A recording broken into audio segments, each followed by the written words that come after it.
it's safe to ride in the wind. So 12 seconds later. I take that back. As soon as we got into an open field, the bike just, it doesn't want to. Oh shit! I'm gonna slow down.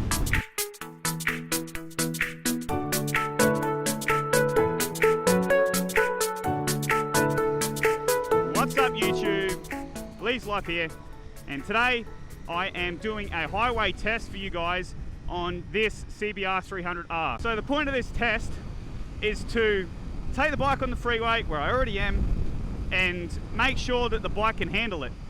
Today is extremely windy. I picked this day on purpose because it's also going to be a bit of a wind test. This bike being so light and nimble, I've just got a bad feeling that it's going to get thrown around the road really, really badly. So it's going to be interesting to see how it handles there. So to start off with, we're going 100 kilometers an hour, so 60 miles per hour. I'm in top gear, which I think is 5. Doesn't have a radar, I'm pretty sure it's 5. And it's already sitting up at 5.5 to 6,000 RPM, which is pretty high. So the bike's already revving pretty hard in the first place. So, you know, it still picks up, so 110, which is the freeway speed limits here. So the bike can go 110. Alright, this is full throttle.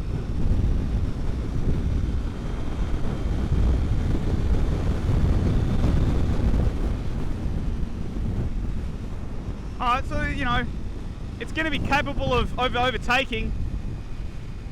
So I went up to about 120 just then, and if I had needed to hold it flat, then I probably could have gone faster. I'm not going to do a top speed test. I think these things can go to about 140, 150 kilometers an hour before they start to hit that red line. So that's actually pretty good, considering that this is a 300cc bike, and I think it weighs like 150 kilos maybe. It's super light. But the wind today is pretty high. I'll put the numbers up for you on the screen because I don't really have them in my head, and that will give you an estimate on how windy it is today. So just for reference, the bike, I just filled it up with fuel. I've gone 7 kilometers, so that the fuel tank is full, and I am around 90 kilograms. So I think that's around 200 pounds for you Americans. So that's the weight that's on this bike. So I'm one of the heavier people that I reckon would be riding one of these, and it still has enough power for me. And like it's sitting at 100 fine now. Now it's sitting at 100 fine. Maybe I'm just not used to it over revving. But god damn, it's actually still got pickup, which I'm actually super happy about. I thought this thing was going to clap out at 100. I didn't think it was going to go much faster than 100, considering that, you know, 100 is the 6 miles per hour is the speed limit for most of the modern world anyway. I think there's a few 70 mile per hour, so like 120 kilometer areas in America and in London. But in Australia, we're clapped out at 100, 110. So for Australia, this thing could handle freeways for sure. And the wind, like, I'm not getting blown around at all. Like, my body, like, I can feel the wind on my chest. I can feel it wanting to push me side to side. But the bike's still planted. It's safe to ride in the wind. So that is the key thing that my girlfriend was petrified about. This wind is actually pretty intense. It's on me. It's not the bike though. The windshield's good. Last time I was on this road, I was on the Harley, so I was sitting back like trying to hang on for fucking the life of me. Let's do a test for an overtakes. Oh wait, this is an 80 zone. Let's do that test when it goes to 100 so I don't get caught going 40 k's over like Brandon and lose my license. He was going 60 k's over, just for reference. This bike is also fully stock. The only modification being done to it is it has small indicators, so it's more aerodynamic. So that gives me another 0.1 of a kilometer. So, whoo, that wind! My helmet is shaking. At this speed, the bike's vibrations are actually pretty intense, and it feels quite, like you couldn't sit on this speed for long. I think it would get quite uncomfortable. Come on.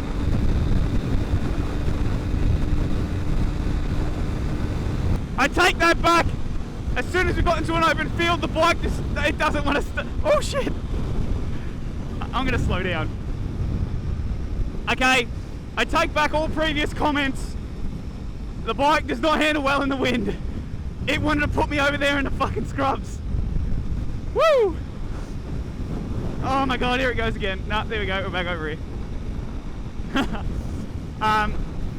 Yeah, so on second thoughts, maybe not take this thing on a road trip on a windy day. Look up the forecasts, I highly advise.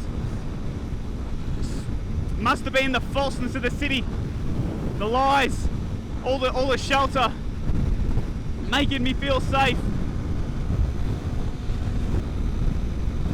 Let's duck down a little bit. Doesn't help. It doesn't help. The wind's coming from my right.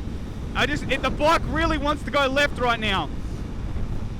And then as soon as I correct it, the gust stops, and then all of a sudden I'm fucking almost over in the bushes on the right.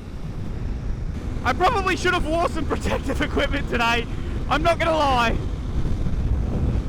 Got the old trusty Converses on, keeping me safe. So around 80 and 90, the wind really doesn't hurt that much.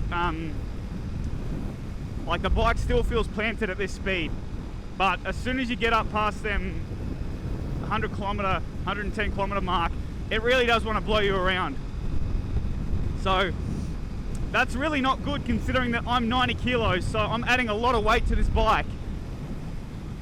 It's a bit dangerous. I guess this is what you got to deal with the lower CC bikes. I guess it was a bit naive of me to think that they might have fixed it somehow. The only way to fix it is by making the bike heavier, and then the bike won't have the power to do what it's doing now, to really make it on a non-windy day actually a really good like highway bike. Like the bike, it's got power. I don't feel clapped out. Like unless I want to go like 160, I always feel like I have some type of pipe power and some type of throttle response, which is really good. Let's pull into this old servo here. It's not old, it's actually pretty new. This is called a raceway for anyone who's ever watched it on TV. It's there behind all them hills. Whew, the safety. I am safe.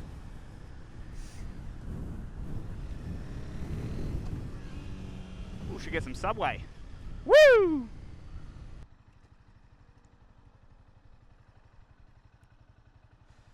Oh, I gotta say, that really wasn't enjoyable. Oh, my body did take a bit of a beating from that.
So, now I'm safe and have a clear head and can think. It's actually going to rain, there's a bit of a thunderstorm coming.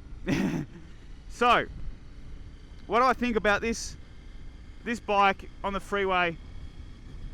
I'm going to break it up into 3 or 4 things. I'm going to rate them out of 10, 1 out of 10. So, first things first. This thing, 0 to 100, on a freeway, you pull out onto a road, and you know you actually got to go fast to make sure you don't get hit by a fucking car.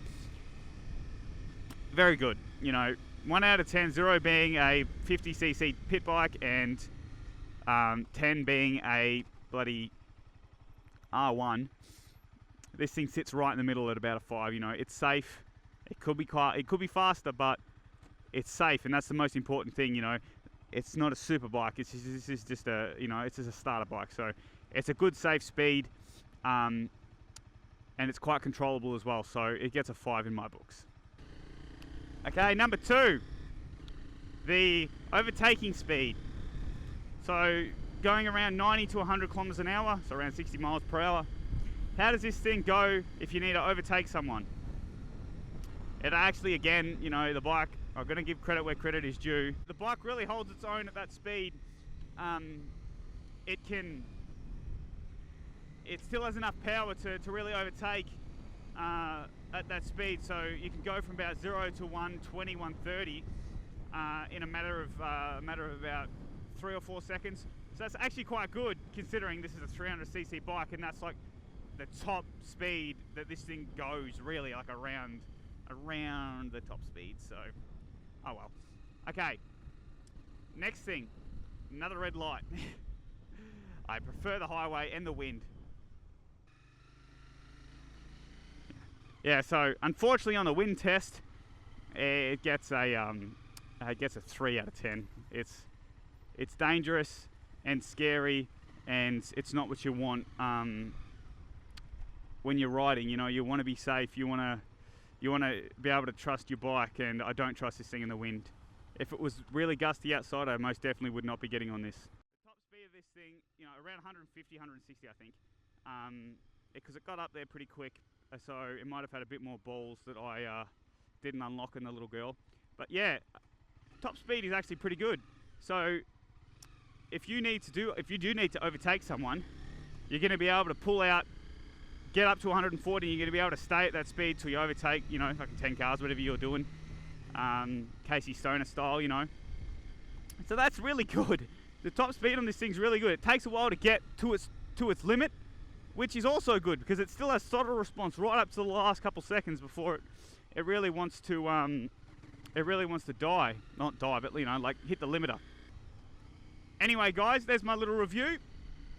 I'm going to go home, have a beer, watch the football, and like always, like, comment, subscribe, and I really appreciate your time, guys. I'll see you in the next video. See ya!